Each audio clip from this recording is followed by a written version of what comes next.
Welcome to this episode of Back to the Story, where friends come together to play Dungeons and Dragons. I'll be your DM, Klaus. Let's get started. When you see God's rest surrounded by armies, then know that his desolation has come near. It is my destiny, not yours. Really, it doesn't fucking matter if I'm ready or not. I have to deal with the end of the world, and I'm not ready for that. The reason why any of us are enough for anything is because we have each other. Everyone can change, not everyone will, but everyone can. And every day has been beautiful since. For these are the days of vengeance, to fulfill all that is written. Yes, I know we all want to compare our god's dick sizes right now. My glory is to protect. My virtue is sacrifice. My curiosity is satisfied. For your sins, I will allow you to seek the knowledge. Have the courage to do what's right and not what's written. And God's rest will be trampled underfoot by the heretics until the times of the harbingers are fulfilled. We've gotten through this before. We can do it again. You got this. One more time. Alright, so let's see. Oh no, I meant to write a... Did I write a recap? Doesn't even have a recap intro thing. I think it... Thought you were a professional. I thought I was a professional too, and I didn't write a recap for the last session. So I'm going to make it up. So as the bronze scales hurtle towards their final conflict with the Harbingers and with Black Star and Narosine, they find themselves in the heaven of Aine, the goddess of redemption, of life. As we see Vesper, who had arrived and talked to Aine for some time about what lies ahead, what the gods can do, what might happen, how they might be able to help. She agreed that her and some others might be able to open their doors to their heavens, so to speak, to protect as best they can in the coming conflict. And we come back to the story here as we focus in on Vesper during this conclusion. Vesper, you sit looking across the clouded waves towards the Isle of Sin, this dark isle across, towards this mysterious woman with a face of dark and gold. You hear footsteps as Aine sits down beside you. So you can hear her too. You can see her too. She says she's me. I don't know what that means. I haven't always seen her, but when the gate started cracking, she came back. I know her in some way, but can't quite remember how. The island draws your vision like gravity. The purple isle thorn shadowed and cold, moving, shifting, writhing. It gives the sense of being wrong, like something happened there. I've seen her more and more since the gate, and perhaps, and she looks towards you, perhaps it's time to face that place again. Aine places a light hand on your shoulder, looking for your approval or agreement, and you become relieved of burden, lifting up light, sinless, flying along with her, as she sprouts out wings like the bells of heaven flying over waves of clouds, light, and transitioning to dark. The shadows of this island shake at the wake as you both land roughly on the isle. The woman standing in the distance looking over her shoulder. You both head further into the island, walking, following behind, but never quite able to catch up to the mysterious figure. You have the feeling of being watched and see visions shifting, a tree there and then not, a face appearing in your peripheral on a stone, but dissolving when you turn to face it. The further you follow, the stranger this place becomes. That feeling of wrongness strengthens. Something terrible happened here. The shadows slither and solidify, as does the area of gilded stones, urns and statues throughout. Animals, people, plants you've never seen before. And you begin to approach ruins. Maybe once a temple or maybe a palace, but not much more than a few broken walls under open sky. A shining line of light now appears in this sky like night, a halo of it, eclipsed by sin. You have to watch your step in this ruined place, walking over stone cracked like glass to see what's left of a circular room, though only a few stoned walls remain, a simple throne facing what's left of a tree. Only a stump, rend open, remains with a void marble floating directly above it, spinning, shifting, ever so slowly growing. All around you are signs of the past, sundered chains wrapped around what's left of it, a tattered burlap cape waving in the air's breath hanging from a staff, a smoking gauntlet still gripping a root of the stump, a jagged greatsword driven into the stone, a gloomy and lightless lantern, a shattered shield. Vesper, these things spark your theological training, symbols many associate with the gods, historically with the very beginnings of worship, before the gods even gave the gift of fire, before they knew their names. As you contemplate this, the silence is broken by a loud metallic clang ringing out as a scepter, splattered with luminant righteous blood, dropped to the stone. Turning towards the broken silence, you both see a figure sitting upon the throne, hooded up, a face split half purple, half gold, holding a dagger between hands forming a prayer's clasp. The blade still drips with that same luminant blood. You both react, but tendrils of dark erupt from the floating marble, binding Aine in place, hands outstretched towards you, Vesper. The figure glides up from the throne, stepping down to face you. You have not met me, and yet you know me. You have known me your whole life, for even you've spoken my name on occasion. I am the lies you tell a dying soldier that they're going to be okay. The mumbles of a cheating spouse, the lies we tell ourselves about who we are because we can't face the truth. You may call me deceit, if you wish, and this isn't the first time I've spoken to you, or someone like you.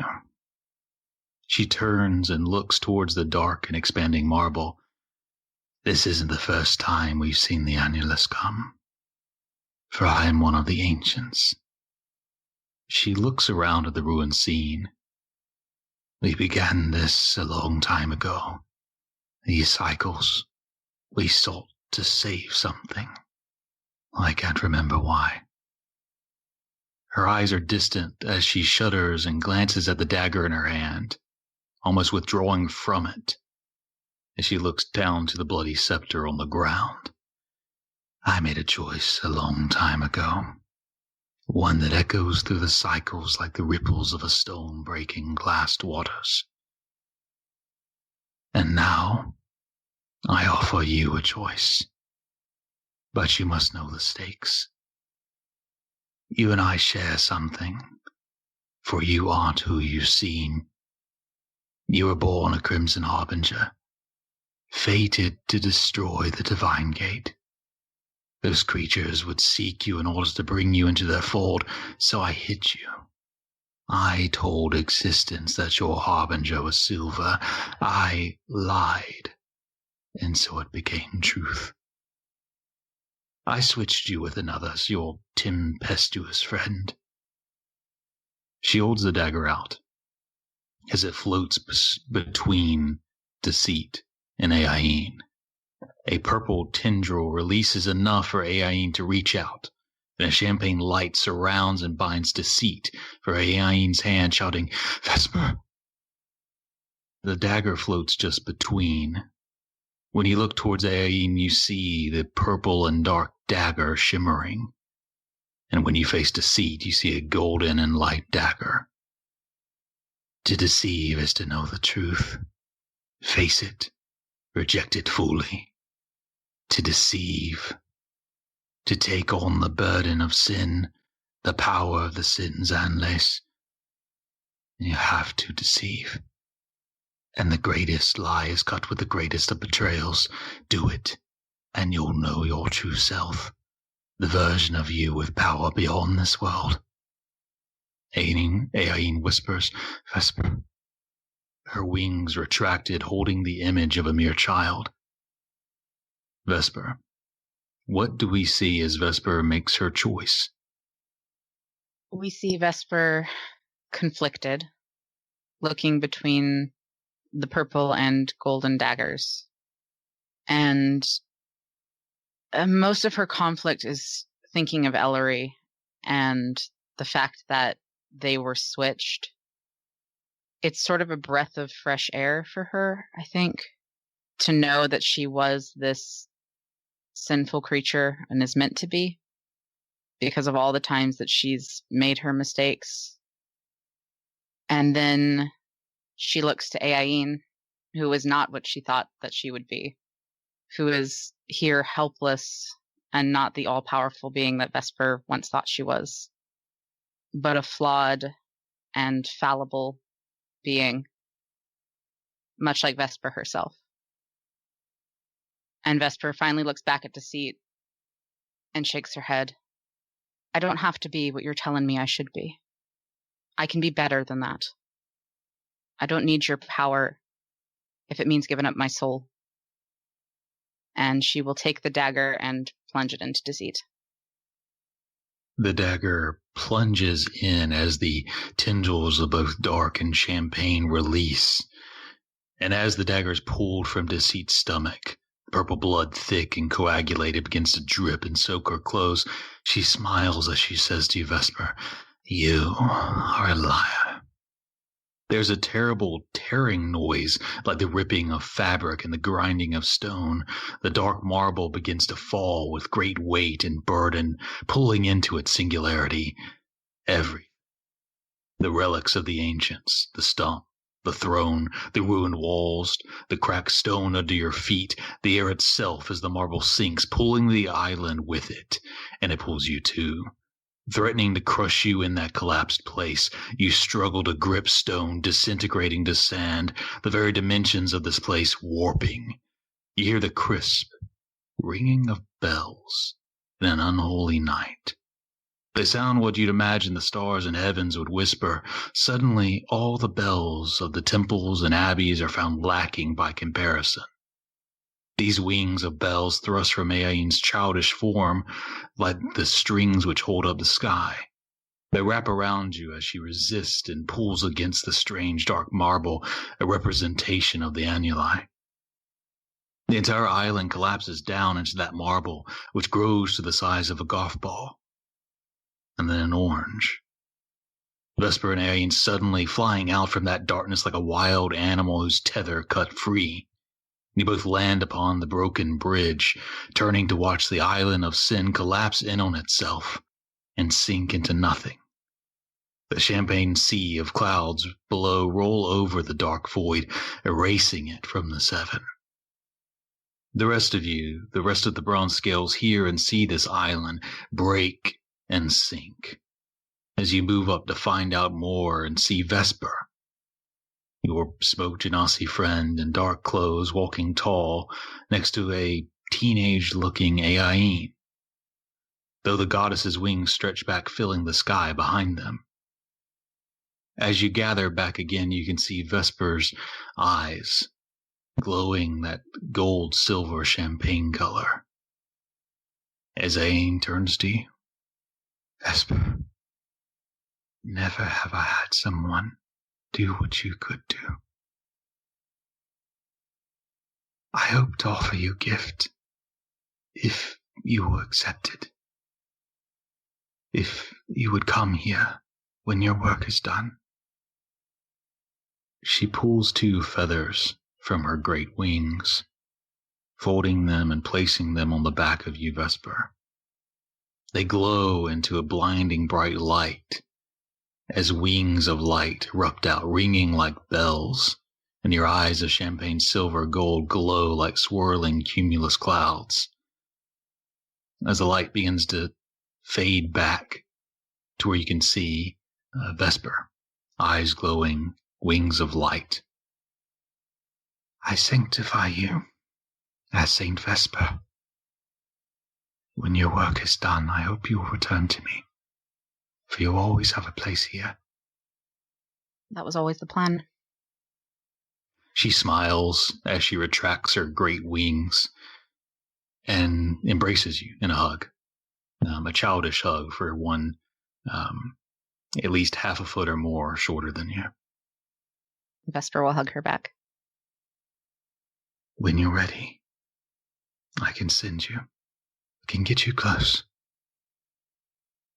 I know Diether wanted to speak, but otherwise I think... Are we all ready? She nods, and at this point others are kind of walking up, or those that have wings are flying closer. One of them, Diether. And as you'll take your time and gather around and prepare yourselves, Diether approaches and with something in hand, an urn of simple clay, unadorned, with her 6 wings outstretched, smiling as she admires yours. Saint Vesper has a nice ring to it, I should say. I think it does. Well, it isn't much, but as a gift for your canonization, I have this. She holds out an urn. You open the top and see in sand. Simple but golden clean sand. Pour it around something, and it will be protected by us. It is not forever, but for a time. There's much more sand in there than you might think. Thank you. Thank you. That isle has been a burden on Aine and us for some time, and it's been lifted. I know you and your friends have a difficult challenge ahead of you, and we will be there to help. We will fire arrows through the clouds, and we will fly when it comes time for it. No one's done what you've done. No one's gotten this close before. I think you can redeem this place. All of it. She pulls you in and embraces you, her wings kind of wrapping around yours. And as you all are able to kind of take this in, admiring the wings and the eyes and everything that's changed in such a short period of time, you are prepared to be sent. Now, I presume you guys go outside of Nymonet, or would y'all like to go somewhere else? Amethystus will meet you and help you through this next stage. I think outside Nymonet is fine then, if our next step is to meet with Amethystus. Okay. I don't know, I know we're being loosey-goosey, so I don't know spell slots, but I do have Word of Recall in Aine's temple, so we could go directly there. Because it's a divine spell, I think it would work. We are being loosey-goosey, so if you want to follow that route, we can do that. Yeah, that was like the sanctuary thing I prepared last time. That's right. I forgot about it, but yeah. So as you prepare to leave and say your goodbyes, Vesper, you focus in on that recall, that sanctuary, and almost forming around you light fractals in a way that forms walls and floors and columns that mimic the temple. There's a flash of light as suddenly those simple lines and fractals become real stone, air, plants, movement, people, and you find yourselves back in the Temple of Aine in Nymonet, traveling direct. You reach out to Amethystus, who has you meet her outside the city near the river. As you gather your things and make your way, you eventually come to this river that circles around Nymanet in a path rivers don't normally take. As you approach, you see a larger form, Amethystis, but not in her human form, but of crystal, tattered and scarred, wings broken. This ancient dragon of crystal who's been aged through time long before you. And moving next to her is a figure, tall and lean and angelic. She floats in the air. She has a cloth wrapped around her eyes. She makes no sound, speaking or otherwise, as she floats nearby. Amethystis says, "This is Isia. It cost much, but she will guide you.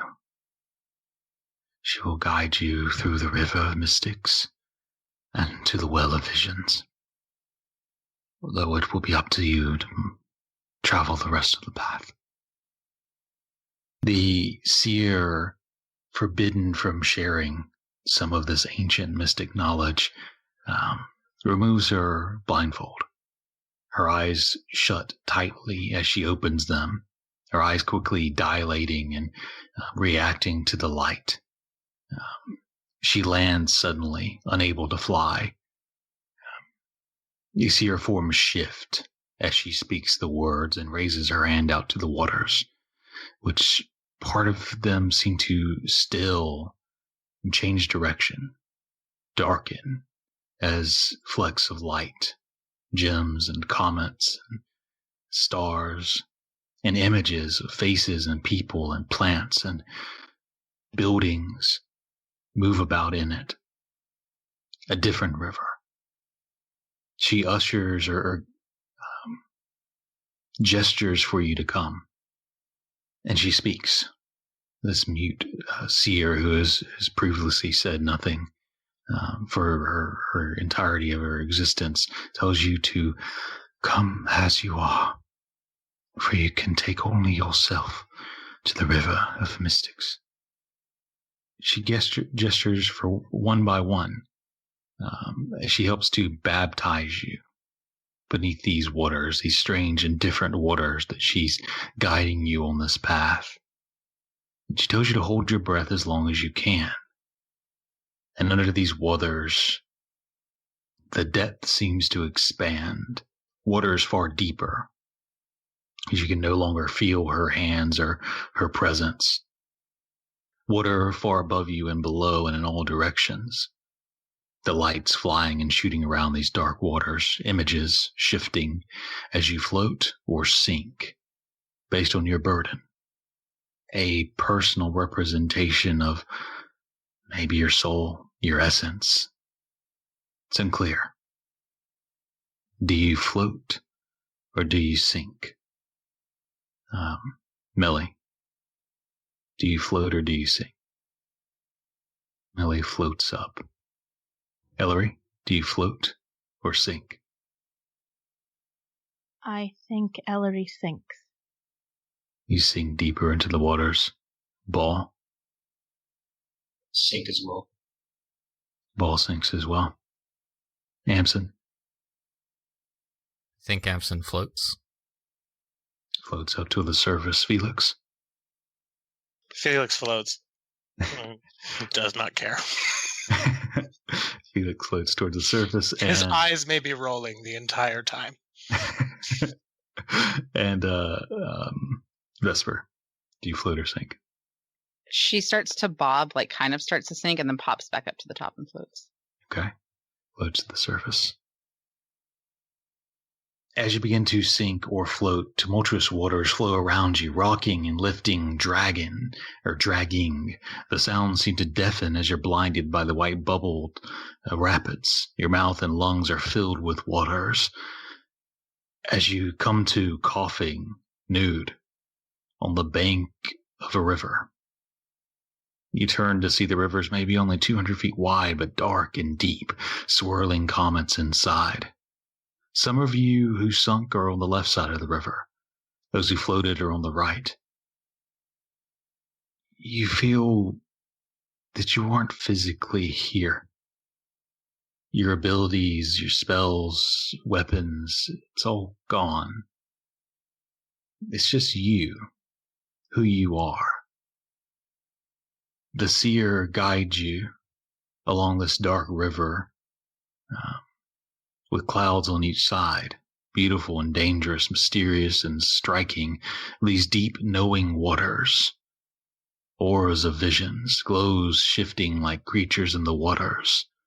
There's welcoming winds, floral smells, wine and honey, and stones as you pass them, these ancient glyphed obelisks, ranging from 10, 30 feet, carved with hollowed circles, inside of which are glowing void, stars that provide light to a place that otherwise doesn't have a sun or stars in the sky above.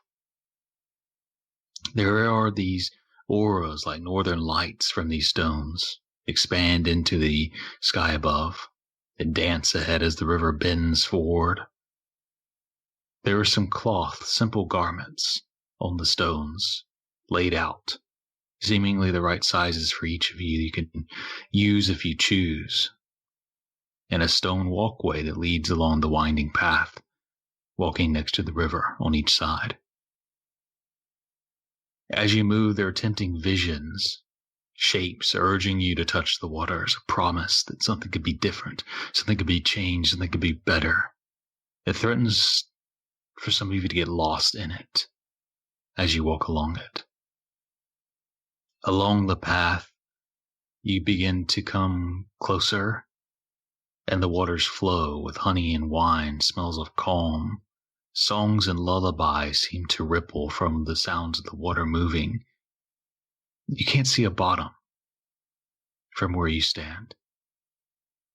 And you move until the left bank, with those who sunk, walk along, ends.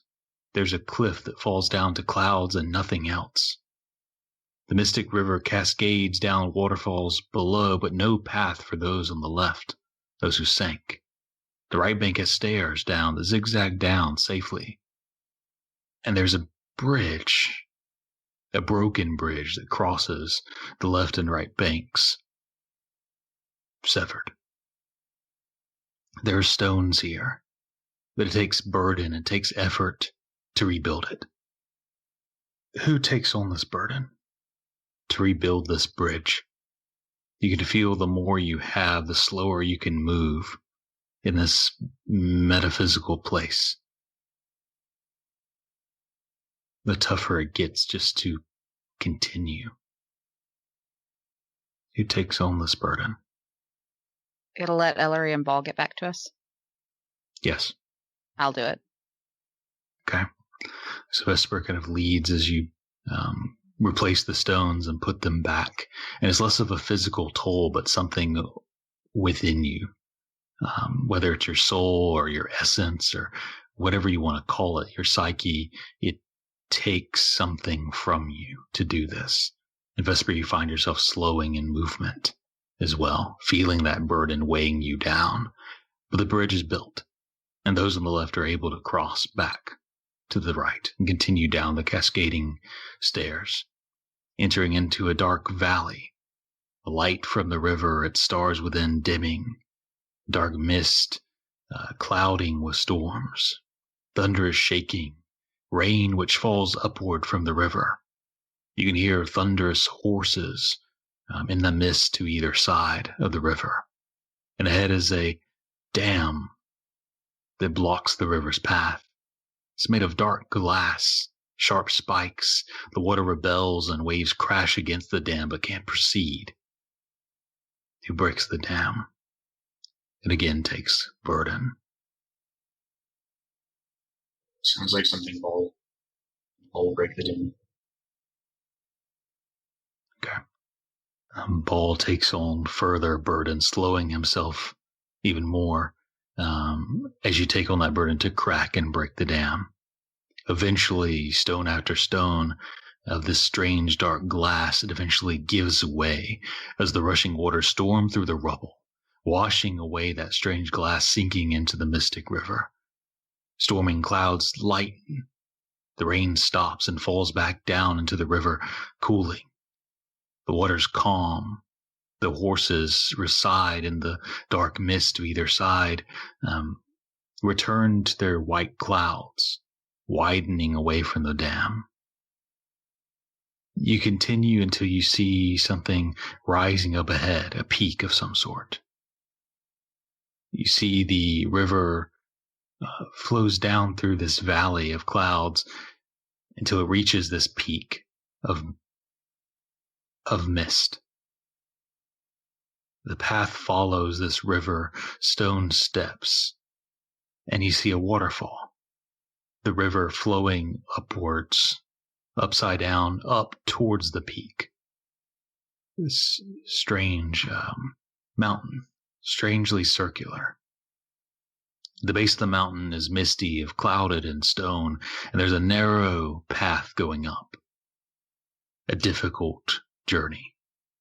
One you can't make with burden. One that you have to be burdenless to reach the top. Amsen, do you have any burden? It's a tough question.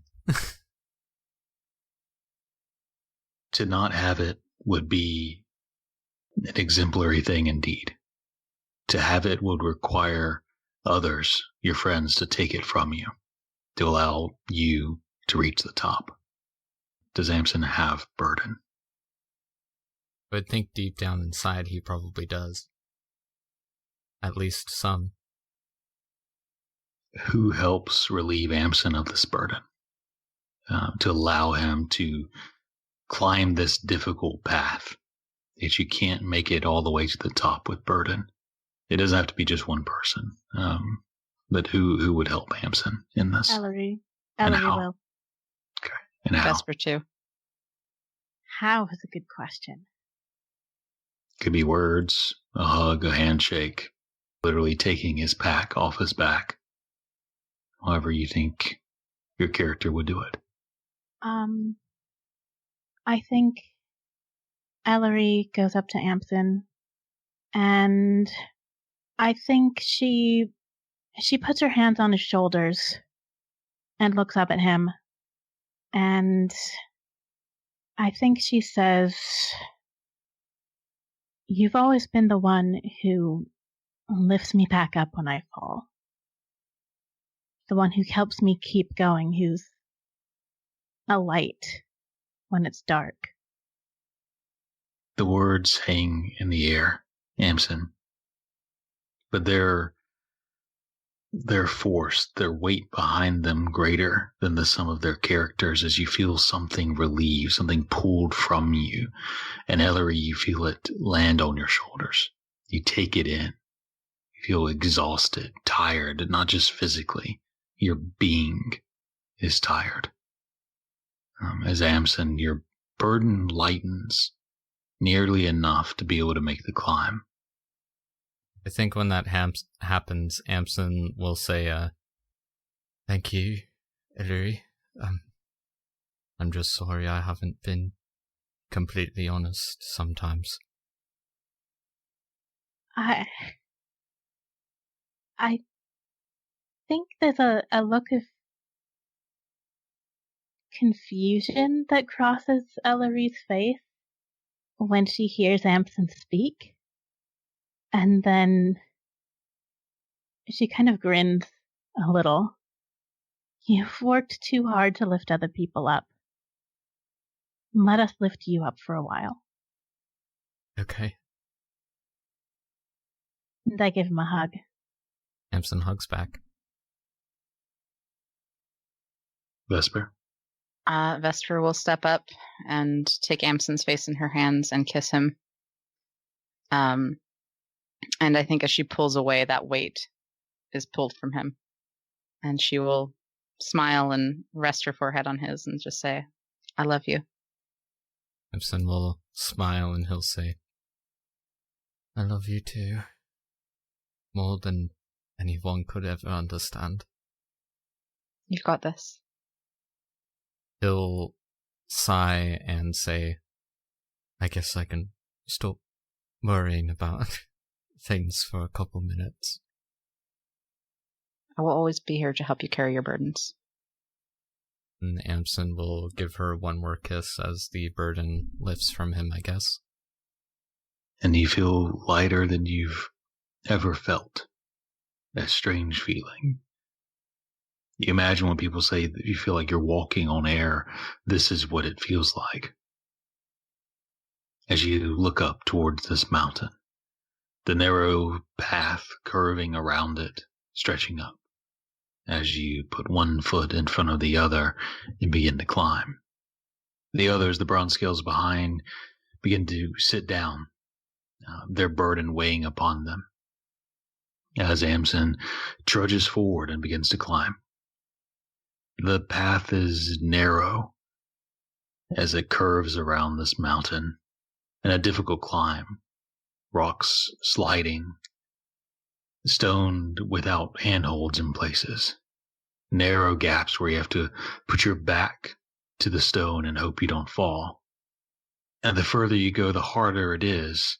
That burden comes down and weighs upon you as you slowly are weighed upon once more. As you travel this path, there's a rest spot. The first one you find is a small outcropping of a dark cave. You see a stone medallion, a necklace, symbols of a skull and bones. These stone chains erupting out from it in all directions, wrapping around these stone columns on the inside of the cave. This place is lifeless. It gives you a brief respite, something eternal about it. It doesn't live. You continue on, and the next one is with a wall. You see on a stone like a chair, there's a hood, also made of stone, and a dagger, balanced on the wall delicately, like it could tip over to either side at any moment. Again, lifeless, just stone. The next one isn't a cave, it's an outcropping of a cliff that kind of rises out and up, sort of like Pride's Rock. And upon it is a stone throne. And there's a scepter laying across the armrest on the throne, and a crown. But these aren't made of stone, they're made of something like gold or a gem. They look like gilded sea glass. They glow with a bit of light. The crown and the scepter. Oh, won't you take it? A voice billows from behind you. You turn to see a figure made of similar material, made of that strange, glowing stone or metal, completely. Skin, beard, crown, eyes, the clothes they wear, the skirt, everything. It flows like it's cloth or simple flesh, but it has the appearance of this strange, either stone or metal. This great figure standing before you, a king. Go on, Amsen. Surely you must try it. A crown, a scepter. I think Amsen turns to look at the king, looks back at the throne, the scepter, and the crown sitting there. And to look back at the king, and he'll say, I am no king. I'm not the person for that. Oh, well, I think that's precisely why you are the person for that, Amsen. He walks with a regal fashion, back straight, posture erect. But he wears no shoes. And besides his crown and the scepter he holds in one hand, you don't see any rings or any other precious metal besides what he's made of in entirety. Amsen, there are many rulers who become tyrants, take advantage of their power. The true ruler is righteous. The true ruler, it is not a privilege. The position is a burden, something you take on for your people. It takes a modest soul to truly rule. One day you'll have to take it. Or you should, at least. Thanks for a moment. Am I at the peak of this place? No, you're maybe halfway. Okay. As I said, respectfully, I am no ruler. I am but a servant of my friends, servant of those that I choose to serve, of the ones I care about. I am no ruler, and I think a person who's mentally doesn't need things to represent his station. The figure smiles. A servant. Well put, Amsen. Perhaps you'll become one day anyhow. I'm not here to force anything on you, but I would like to walk with you if you will have me. As he kind of looks up towards the path that continues before you. He'll respectfully nod his head a little bit. Well, I do appreciate company when I get the chance. If yours is not too great, I'd be happy for you to accompany me. Let us commence then. And as you two walk along the path, you walk past more of these strange rest spots, with different items laid in them, always two. You see a cape and a staff, a gauntlet and a horn, a helm and a sword, a ring and a lantern, a shield and a bowl as you continue upward. But none of these, except for the crown and the scepter, glowed or were gold in any fashion. They were just simple stone items placed. And as you're traveling, the figure, the king, Amsen, do you know what these items are? Will you pass? No, but I'm sure the stories are rich and interesting. So I've heard they are. I don't remember them in their entirety, but I do know they are relics, tools of, well, what we once used. Despite my appearance, I'm not as much of a person as I once was, but believe it or not, Amsen, I was like you, I think, once upon a time. This cycle, the one we are hurtling towards, the end of this Annulus and the beginning of the next, it was us. We did something. I struggle to remember what it was now, but we used those things, those tools, to create the cycles, to give existence another chance. And they have their echoes, like ripples in water, through time and Annulus and the cycles. Most of the time we're not much more than forces, feelings, emotions, passions, aspects and virtues, but as far as I can tell, we seem to awaken or remember who we are the closer the cycle gets to its completion. Amsen, it is not until we are very close that I can speak, that I can remember even what I do now. And by now, Amsen, you are exhausted. You're struggling to put one foot in front of the other. This strange burden that transcends just this physical or even mental exhaustion is something that weighs on you as a person. As you get closer and closer to the top, the clouds kind of rolling beneath the river as you wind back and forth, flowing upward as you begin to edge towards the top. Before you do so, the king pauses for a moment. Amsen, the next spot you'll have to do on your own. I have faith, of course, but you should know the stakes. Each time the cycle comes, we do our best to ensure that it transitions into the next cycle. But the cycles have come many times before, Amsen, and we always worry that this time might not work. We can't do it alone. I like what you said about being a servant. A servant for your people, whoever they may be. That is what a ruler must be. Righteous, honorable, a servant. I wish you luck on your challenges ahead, Amsen, and I hope you think about what we've discussed.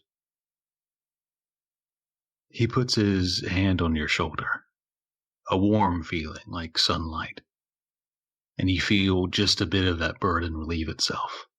Not all of it, but just a small piece of it, as he takes his leave and walks back down the mountain and out of your view.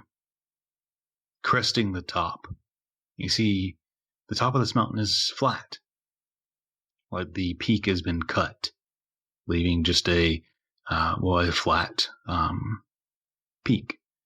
You see views from it and all around the mystic river, the valley, the broken dam, the bridge.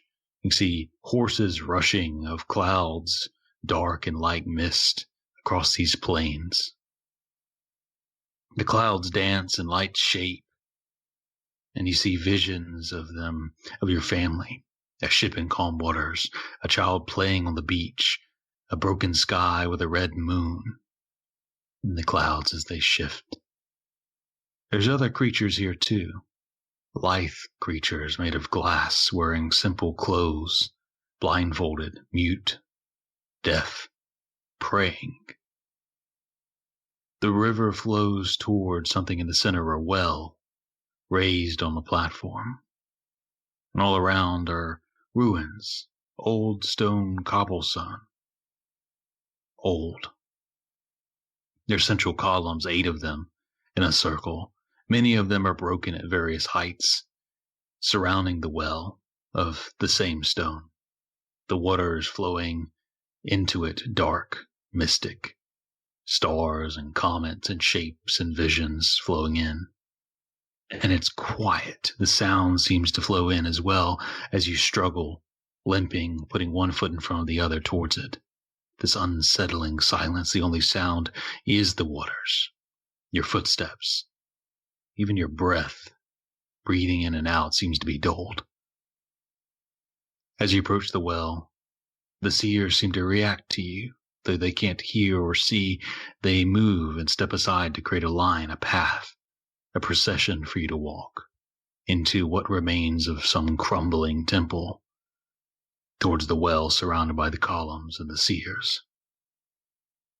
As you step up and begin to look into this well, this vision, the waters dark and light and colorful, shape and turn and transform and begin to give you visions as you look into them. Your sight of your peripheral drowning out to where this is all you can see. It gives you promises. It offers you. Touch this star and you bring Ezekiel back. Reach here on this line of light and ember shores protected. Touch this golden flake and you're a king or greater. There's a flood of visions, stars winking out, faces, people, places, breaking, shattering, reforming, transforming into arcane glyphs, geometric arcane shapes, patterns, natural and supernatural visions of before and of after. The vision warps, blurs your eyes, reacting poorly to the light. It threatens to wash out everything to just light. There's a sense beyond. Not sight or any physical sense, but one of the mind. A metaphysical sense you can use to see. A strange star deep in these waters, like crystal plasma shoots across the well before sinking into the depths, deeper, darker. You have to reach in to find it. The Star of Locus. So Amsen, what do you see? What is he tempted by? What promises does the well offer you? Is he tempted? What choice does he make? What does it look like when he finds the star in that well? I think some of the first things that he's tempted by are simple things like all the wealth that he could ever have, being a famous storyteller that he can go to faraway lands and continents and they already know his name, winning contest after contest of games of wit and entertainment. But he keeps pushing past those, knowing that they are fleeting. Then he's tempted by things that hit a little bit more close to home. He's tempted by the safety of his family, safety of his friends' families, safety of his friends, the happiness of his friends. He's tempted by visions of everyone sitting in the copper sail, clinking glasses together, not a care in the world. He's tempted by a long and happy life with the one he loves. He's tempted by never having to worry about the world.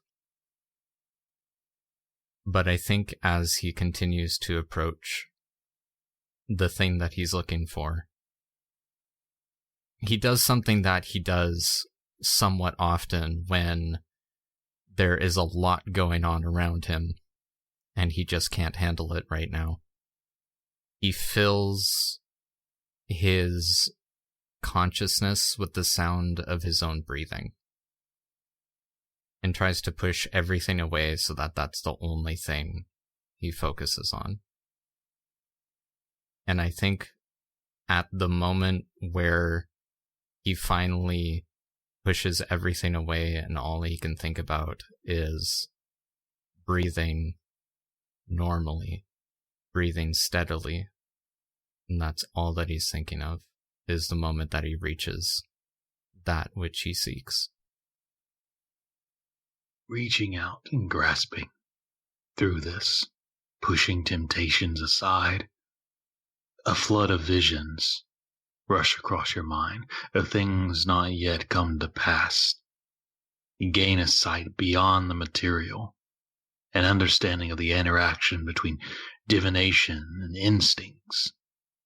You see the way forward in these visions flashing before you, a chance hidden amongst unlikely odds, the scales, this mission to save the Annulus. There's a chance. You find yourself thrust out of the well, holding something in your hand. You see with your mind more than just your eyes. And the waters seem to reverse, flooding out and slamming you and pulling you along the path of the river. Down below, the rest of you see this as the water falls down, reversing suddenly, and flows and floods. It grasps you too. It pulls you into its waters. The visions swirl all around you, threatening to drown you in visions, taking you places you've both have never seen before, and visions, memories, long ago. You wake up coughing, water out, along the banks of the river you first entered, outside of Naimanet. Amsen's eyes are blurred. He holds his hand open, palm, looking at something. A small, gleaming object of plasma. A star. strange afterimage and projections move out from it. As Amsen holds the star of derivation, the Locus Star. And we won't get deep into the mechanics, Amsen, but it would make your portents better and abilities of foresight. Amsen can see beyond, into the future and beyond this, just the material, gaining a sight into the ethereal and elsewhere. And I kind of forgot to do this this was happening at the same time. Whoops. So, as you return and gain an understanding of this new ability, this new power to fight Eternals for the final conflict, and are deciding where to go next and what to do next, Meli is working on a spell. And as Meli is working on that spell, and some of you go to help her collect the components, material and physical, needed for the spell and find a place for it. For she will need a large graveyard. And as you go to help her, Felix and Ball, you hear words in your ears like wind calling you outside. You and Felix follow as a chariot. Cloud rolls in overhead like waves, and a chariot drops out of the sky, made of marbled clouds of some sort, and being pulled by storming horses, 6 of them. The chariot is massive and made strangely out of solid material. It's closed in like a carriage, but with no wheels, more of a sled, actually. The door is flung open as a figure exits, tall and slender, 24 feet tall, dark skin, robes and a coat long and billowing in the wind surrounding them, deep blue and gold clothing. Flowing cumulus and a fluffy beard flows out from their chin, a bit like a tall, slender Santa, rosy cheeks. They wear golden bracelets and even painted fingernails and toenails painted gold as well, and carry a long golden blade as tall as Ball. And a gilded cage hangs from his pack, a small figure in it, an elf, bouncing around the cage. The figure opens his arms wide as he walks towards you, Ball. "Nephew, it is good to see you." As he wraps his arms around you and even lifts you up. "But it's time. We have to hurry, or many would seek to stop us. Are you ready?" It's good to see you too. I think it's time as well. Agreed. Well, let's get in. And he helps you into this strange sled chariot. It's maybe 50 feet long, 30 feet tall.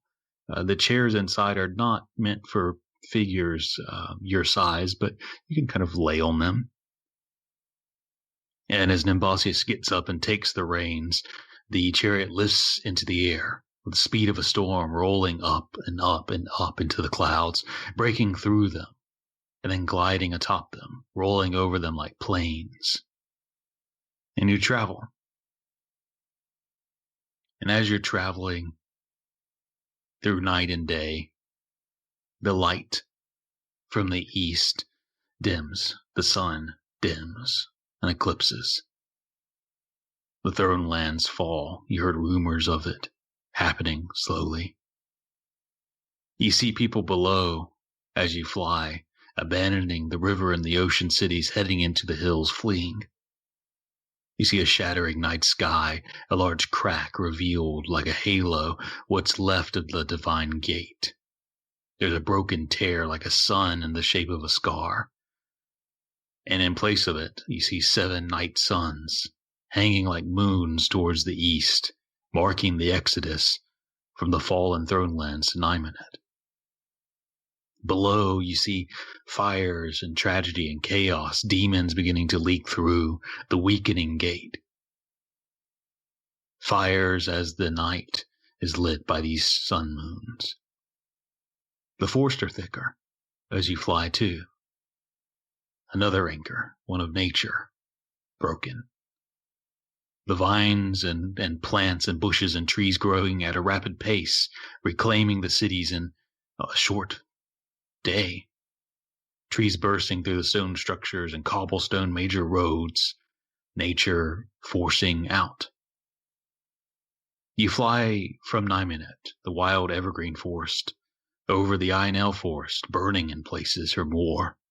You cross the Sea of Orn, the sea and stars, below and above, and finally make it to the Sea of Frozen Glacier. Mountains of snow, then tundra and forest, and finally you cross to where you start to see these strange fire towers, these ancient rune stones crumbling. You see massive walls of an ancient giant kingdom, what Nimbasius calls as the ruins of Old Hor, the ancient giant kingdom long since fallen. You see cities that spanned across multiple mountain peaks and filled valleys, walls that reached the sky, banners that once stopped the wind. Odor once had armies that quaked the ground when they march. And you finally reach what Nimbasius calls in the Jotun, the giant language, as the Valley of Kings, the peak of Wormrimir, the ancient giant capital. Wormrimir was once a massive ancient giant city which filled the valley and led up to a place atop Mount Wormrimir. It is broken and ruined, but now the valley is filled with movement. Giants, the Jotun, they gather in their corners and along the mountain peak. The storm, the Uvar Jotun along the mountain peak, dark storming clouds overhead, the cloud giants, watching and lounging from a castle floating in the sky of clouds over the valley. The frost giants all along the hills and along the river and the valley, walls of spears and slain beast roasting. The fire giants in groups surrounding bonfires and building a pedestal, an altar in the center of the valley.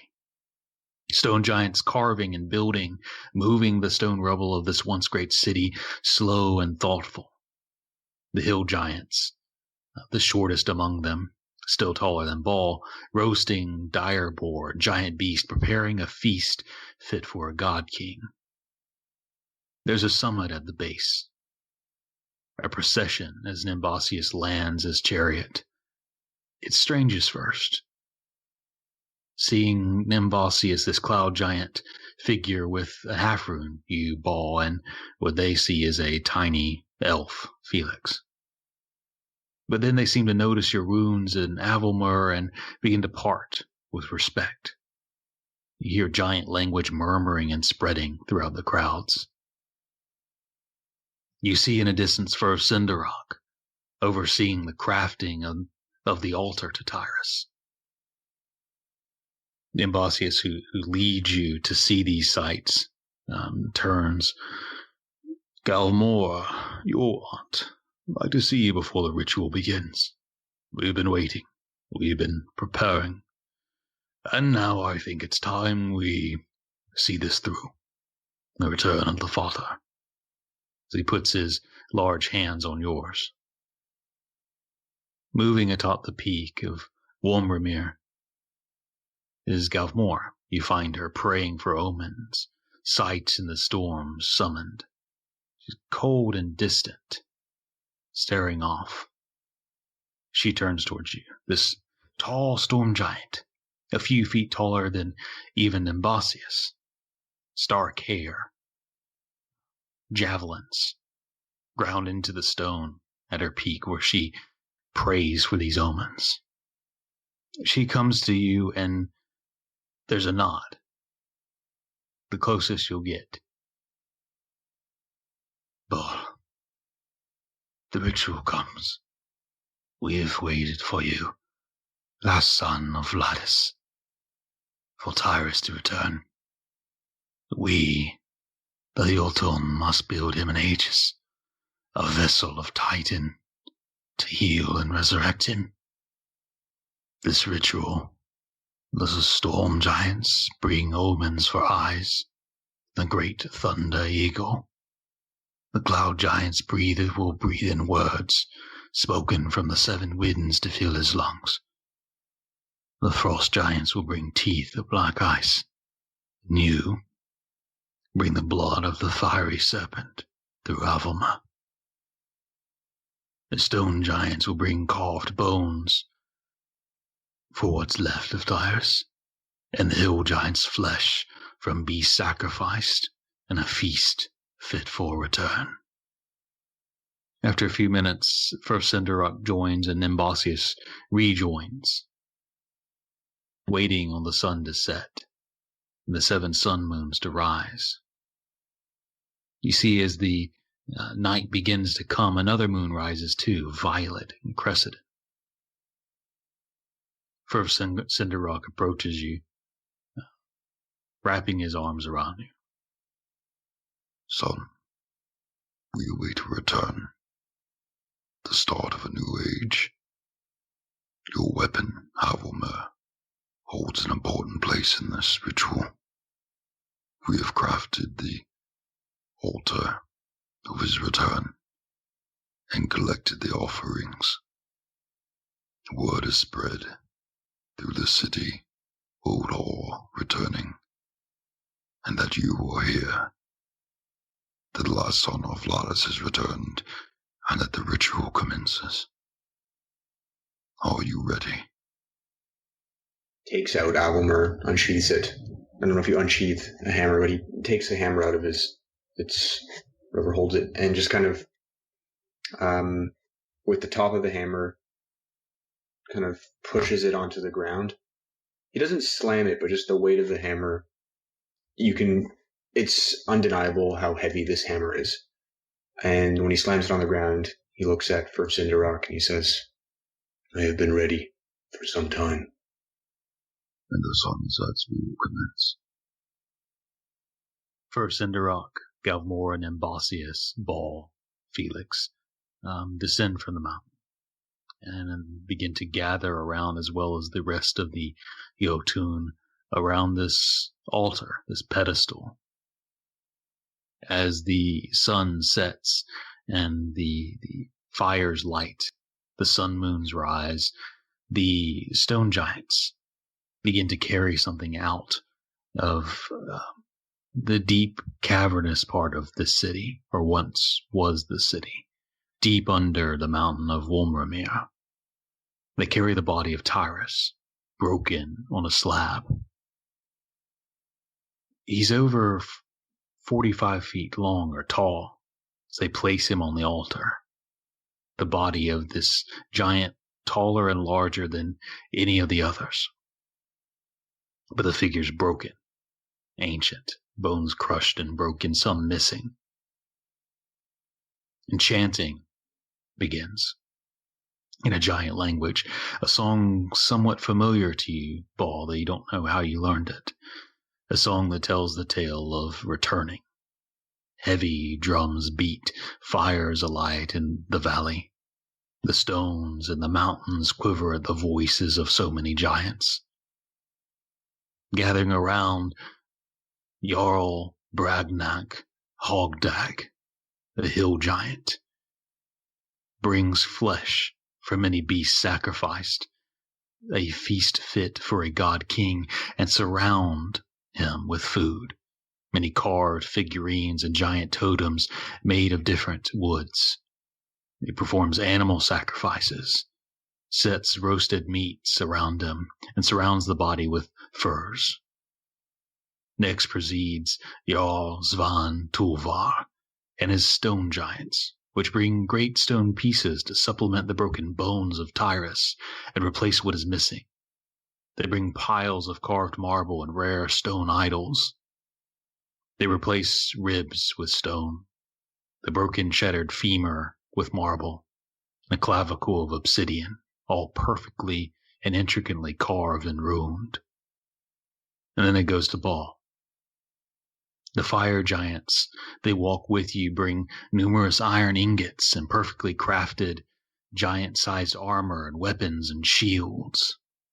And they lay them all around as, Ball, you are ushered to step up, bringing Avelmer in order to give the Titan blood to Tyrus. What does it look like when Ball does this? What is he thinking, feeling? What are the imagery as Ball does this task? From everyone that's watching, I'm assuming Felix is here spectating. Felix came along for the ride? Yes. Yes, okay. So, from Felix's point of view, maybe we'll go from there. Felix wouldn't see anything unusual. It very much looks like Ball doing Ball things. Ball's acting all big and strong, bringing Avalmer out and getting ready to. I don't know how this would look. Maybe he would slam it into the altar. But from Ball's point of view, as much as Ball looks like he's in control of what he's doing, it's almost a bit more like Ball is Destiny's vessel here. And as much as he feels like he's the one guiding his actions, lifting the hammer, slamming it onto the altar, feels like all this almost deja vu, and he's just watching himself do what he's already done in the past. So maybe there's this moment as Ball's walking up and all these strange memories are coming through, and he's almost lost in thought, and then there's a loud bang that shakes it out of him. And Ball realizes the hammer slammed down onto Tyrus in the pedestal. And the burning heat of Avalmer erupts out.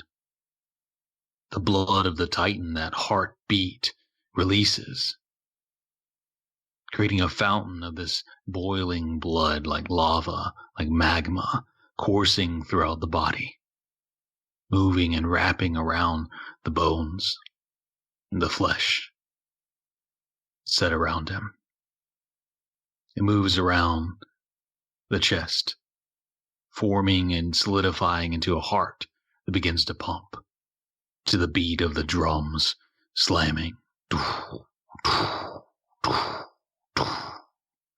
as the chanting grows louder and louder. It leaves a mark, a rune on the heart, giant, matching the one on your chest, the one placed there when you were but a child. You can see movement in Tyrus. The bones begin to shift somewhat as Ball steps to the side. As the ritual commences and the Yarkisvel Olaf, the frost giant, and their hunters bring forth black eyes for the teeth, wooden chest full of gold offerings. Placing in the teeth into the skull broken, freezing the stone bones and ancient form of Tyrus together. Next is Jarl Yen Russo and her cloud giants, riding horses from the cloud palace above, carrying large silk pouches of platinum. She breathes in deeply, flowing robes billowing, and releases the breath of the seven winds into Tyrus, his chest raising, hand shifting to grip the massive maul at his side. The last is Jarl Odious Tharvak and his storm giants approaching, dark clouds following them above in the night sky, carrying many golden bowls of gemstones. It carries two great orbs glowing blue, the eyes of an eagle, and places them into the skull sockets. Lightning cracks overhead. The chanting grows louder. The resurrection pyre is lit, igniting all the offerings to Tyrus, burning it to ash and dust, which seems to coat and cling to the body of Tyrus through the flames and the smoke. Suddenly there's a wave of frost from above that threatens to quell the flames of the ritual, coming from the breath of 3 dragons, 2 white, 1 silver. 4 more drop out from the clouds above, gold, red, blue, copper. Jarl Odious Tharvak, the storm giant, yells, "Protect the ritual, kill them." The massive giants suddenly turn outward to face the dragons and keep them at bay. Ball and Felix, what do you do to try and help? I think, again, this Ball just feels like he doesn't really have to think of what to do. He knows, grips the hammer, and just charges into wherever he sees the enemies coming from. And as he does, he erupts into just a big ball of fire.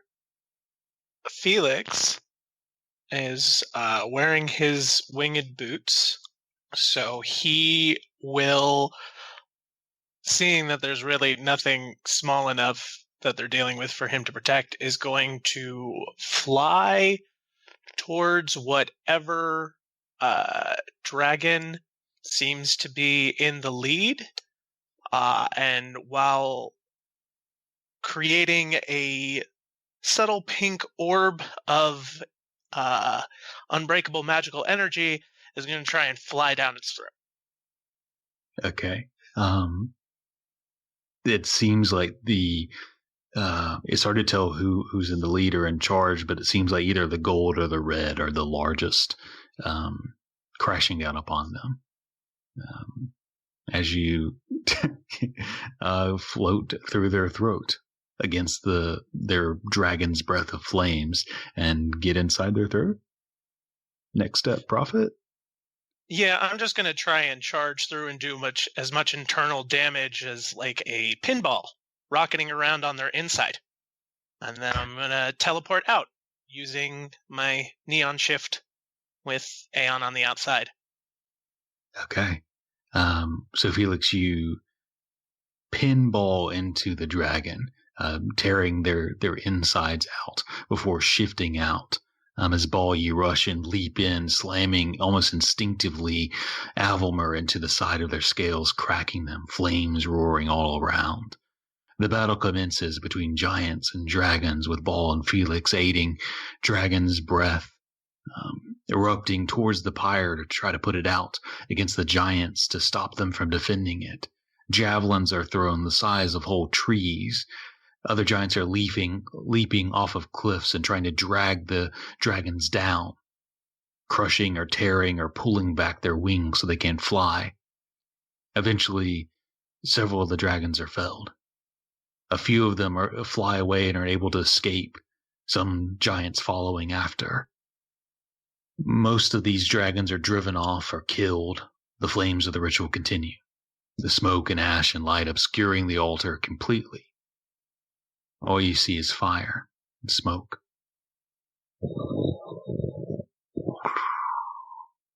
Ear movement, scraping of stone on stone, as you see a silhouette against the flames. A figure, massive, nearly 50 feet tall. Using that massive maul, Tyrus stands, towering above the dying pyre and the altar. A glorious titan of a giant, a Jotun god king. Eyes swirl like storms of passion in his eyes, a powerful voice that sweeps the forest. Dark, cold scars where his body was broken and put back together. Veins that rush like rivers and a heartbeat that can be felt like a drum. Stone that flows upon him, forming armor around him. Mountains bending to the will. Musculature and furs of many beasts creating a cloak down his back. God stands before you. My people, my Jotun, you honor me with your sacrifice. We stand in the shadows of rubble of what we were, but on the edge of a new age. We will rebuild our lands and show this world why we ruled. We will return the glory of Old Hall. We will earn our lands through offerings or conquest if they refuse. The Valley of Giants kneel at their god king risen as the chants and drums rise up again. You honor me with your offerings, and so I must honor you. Ask, and I shall give. Tyrus, one by one, asked the Jotun who made offerings what they desired, granting many wishes then and there or promising to fulfill them when able. He finally reaches to Ball, who gave him the blood of the fire serpent. What does Ball ask for? What does it look like? I think when Ball is asked what he wants, Ball says, I don't need any gifts. I did what must be done. I wish to. And then maybe just kind of in the distance he sees Felix maybe licking his wounds from the fight with the dragons. And says, I must return, and I have some unfinished business to do. And I think it's kind of a strange scene, because Ball looks like, as soon as Tyrus has been awoken, this kind of interest in bringing Tyrus back isn't that important to him, and you would think that seeing the rise of a god, he'd be kind of a bit more in awe, and all that he's thinking about right now is that he needs to get back to the rest of the bronze scales, because that's where he's needed most. If Felix is close enough to hear this exchange and see Ball doesn't request something, he will step forward. Hi. If he doesn't want something, maybe you'll consider hearing my request. The massive figure bends down, squinting to try to see where the sound is coming from. Yeah, it's okay. I'm loud, and you can just listen. All that I ask, given that, I did help try and bring you back, as did several people like me. Remember that the little people don't have to be your enemy, and that even though we're small, we're inventive, and we could actually be some fucking help. The world's about to go to shit, as I don't know how aware you are, having just come back, sorry. But yeah, you may want to choose who to conquer, I don't know, with a little bit more discretion than you did in the old days. We've come a long way. Your request will be considered. Boulder Rock, call upon my name when you need it. Ball nods. In my head, I have this image of Ball in front of a mirror, doing the whole Bloody Mary thing, just with Tyrus. The chanting and the feasting begins. Drums continue. The dragons that were killed that weren't able to escape are ripped apart, presumably to be either eaten or used as armor or what have you. If I can, since I was going to do it with Hex, but instead, can I, with the silver dragon just laying there, use Fabricate and create Ball silver dragon armor? If that's what Felix wants to do, you could. Yeah, I think that'd be cool. Give him some differentiation. Okay. If he can spare 10 minutes to let me use a dead body and quickly turn it into armor. I've noticed you have a liking for dead things. Really, only dead things that can be turned into useful things. Yeah, and he will make sure that there is permission first. He's not that dumb. But if there is, he will take the 10 minutes and watch as the scales kind of pull themselves off the dragon and melt down in front of him, and sort of like, I imagine it's almost like a 3D printing as the molten scales begin forming this armor right in front of him. That is suitably embellished and with enough holes that Ball's super awesome chest tattoos are still visible, glowing underneath. Nice. There is initially some like, yeah, this is our dragon kind of thing, but with Ball stepping up and then first Cinderrock stepping up as well, the other giants back off as you 3D print some badass silver dragon armor for Ball. He'll be sure to hand out his card to the rest of the dragon, or to the giants, for, after all this is over, if they want to commission something. But yeah, they are pretty impressed. You guys get armor, eat if you'd like, and at some point say farewell to for Cinderock, Nimbasius, Galmora, and presume Felix to teleport back using the sphere to bring Ball and Felix back. Yeah, he will use his new ability using his magic items as focus to transport himself along the neural pathways of Nor, is how I'm flavoring that particular ability. I like it. So you travel through those neuronal paths and emerge back with the scales. And we'll set up a break there, if that's okay with Katie, since I know timing's weird for you, and we'll pick up with Katie's next. Next time on Back to the Story. And something shifts and pulls from this bowl. A hand reaches out of the blood and grabs the edge of it. They break and you rush through, fighting both infernal forces, the devils, some flying, some not, Catus and Kindvols, as well as demons, massively horned Garistro and other pit fiends, bone devils. Though I am confused, you walk on stone yet can still fly, sinless. This episode is continued in Part 2, which uploads Friday and will be available wherever you're listening now. For behind the scenes and more, check out our Tumblr, back-to-the-story at tumblr.com, and follow us on Twitter for updates at back2_the-story. And if you're feeling especially generous, feel free to buy us a coffee at ko-fi.com/backtothestory. We'll see you next time in Norithville.